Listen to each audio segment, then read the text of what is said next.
ಸಂಘರ್ಷ ಸೇನೆ ವರ್ಸಸ್ ಕಾಂಗ್ರೆಸ್ ಪಾಳೆಯ ಕೈ ಸರ್ಕಾರದಲ್ಲಿ ಮತ್ತೊಂದು ಸೈದ್ಧಾಂತಿಕ ಸಂಘರ್ಷ ಉಂಟಾಗಿರುವಂತದ್ದು ಆರ್ಎಸ್ಎಸ್ಗೆ ಕಡಿವಾಣವನ್ನ ಹಾಕೇ ಬಿಡುತ್ತಾ ಹಾಗಿದ್ರೆ ಗ್ಯಾರಂಟಿ ಸರ್ಕಾರ ಅನ್ನುವಂಥದ್ದನ್ನ ಕಾದು ನೋಡಬೇಕಾಗಿದೆ. ಸಂಘರ್ಷ ಸೇನೆ ವರ್ಸಸ್ ಕಾಂಗ್ರೆಸ್ ಪಾಳೆಯ ಕೈ ಸರ್ಕಾರದಲ್ಲಿ ಮತ್ತೊಂದು ಸೈದ್ಧಾಂತಿಕ ಸಂಘರ್ಷ ಉಂಟಾಗಿರುವಂತದ್ದು.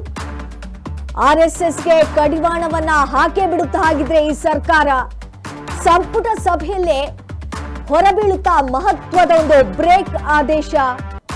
ಆರ್ಎಸ್ಎಸ್ಗೆ ಅಂಕುಶ ಹಾಕಲು ಹೊಸ ಕಾನೂನೇನಾದ್ರೂ ಬರುತ್ತಾ? ಸರ್ಕಾರಿ ಮೈದಾನದ ಚಟುವಟಿಕೆಗೆ ಏನಾದ್ರೂ ಹೊಸ ಕಾಯ್ದೆಯನ್ನ ತರ್ತಾರ? ಇದೆಲ್ಲವೂ ಕೂಡ ಕೆಲವೇ ಕ್ಷಣಗಳಲ್ಲಿ ನಡೆಯುವಂತಹ ಸಂಪುಟದ ಮೀಟಿಂಗ್ ನಲ್ಲಿ ನಿರ್ಧಾರವಾಗಲಿಕ್ಕಿದೆ. ಸಂಘರ್ಷ ಸೇನೆ ವರ್ಸಸ್ ಕಾಂಗ್ರೆಸ್ ಪಾಳೆಯ ಅಂತ ಹೇಳ್ಬೋದು. ಈ ಆರ್ಎಸ್ಎಸ್ ಸಂಘರ್ಷದ ಜೊತೆಗೆ ಕಾಂಗ್ರೆಸ್ ಪಾಳೆಯ ಕೂಡ ನಿಂತಿರುವಂತದ್ದು. ಆರ್ಎಸ್ಎಸ್ಗೆ ಕಡಿವಾಣವನ್ನ ಹಾಕೇ ಬಿಡುತ್ತಾ ಎಂದು ಗ್ಯಾರಂಟಿ ಸರ್ಕಾರ.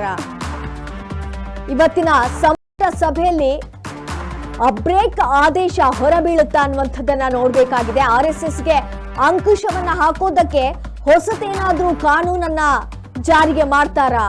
ಸರ್ಕಾರಿ ಮೈದಾನದ ಚಟುವಟಿಕೆಗಳಿಗೆ ಏನಾದ್ರೂ ಹೊಸದಾಗಿರುವಂತ ಕಾಯ್ದೆ ಏನಾದ್ರೂ ತರ್ತಾರಾ? ಇದೆಲ್ಲವೂ ಕೂಡ ಇವತ್ತಿನ ಸಂಪುಟದ ಮೀಟಿಂಗ್ ನಲ್ಲಿ ಕೆಲವೇ ಕ್ಷಣಗಳಲ್ಲಿ ನಿರ್ಧಾರವಾಗಲಿಕ್ಕಿದೆ. ಇದೆಲ್ಲದಕ್ಕೂ ಕೂಡ ಉತ್ತರ ಈ ಮೀಟಿಂಗ್ ನಲ್ಲಿ ಸಿಗ್ಲಿಕ್ಕಿದೆ.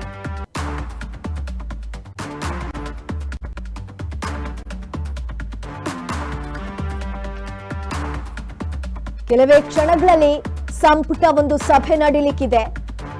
ಇದರಲ್ಲಿ ಯಾವ ರೀತಿಯಾಗಿರುವಂತಹ ಕಾನೂನನ್ನ ತೆಗೆದುಕೊಂಡು ಬರ್ತಾರೆ? ಆರ್ಎಸ್ಎಸ್ಗೆ ಏನಾದ್ರೂ ಅಂಕುಶವನ್ನ ಹಾಕೋದಕ್ಕೆ ಹೊಸ ಕಾನೂನನ್ನ ತರಲಾಗತ್ತಾ? ಅಥವಾ ಸಂಪುಟ ಸಭೆಯಲ್ಲಿ ಏನಾದ್ರೂ ಬ್ರೇಕ್ಗೆ ಆದೇಶ, ಆರ್ಎಸ್ಎಸ್ ನ ಬ್ರೇಕ್ಗೆ ಆದೇಶವನ್ನ ಏನಾದ್ರೂ ನೀಡಲಾಗತ್ತಾ? ಸರ್ಕಾರಿ ಮೈದಾನಗಳಲ್ಲಿ ಏನಾದ್ರೂ ಚಟುವಟಿಕೆಗಳನ್ನ ಆರ್ಎಸ್ಎಸ್ ನ ಯಾವುದೇ ರೀತಿಯಾಗಿರುವಂತಹ ಚಟುವಟಿಕೆಗೆ ಹೊಸ ಕಾಯ್ದೆ ಏನಾದ್ರೂ ತಗೊಂಡ್ ಬರ್ತಾರಾ? ಇದೆಲ್ಲವೂ ಕೂಡ ಕೆಲವೇ ಕ್ಷಣಗಳಲ್ಲಿ ಈ ಸಂಪುಟ ಸಭೆಯ ಮೀಟಿಂಗ್ ನಲ್ಲಿ ನಿರ್ಧಾರವಾಗಲಿಕ್ಕಿದೆ.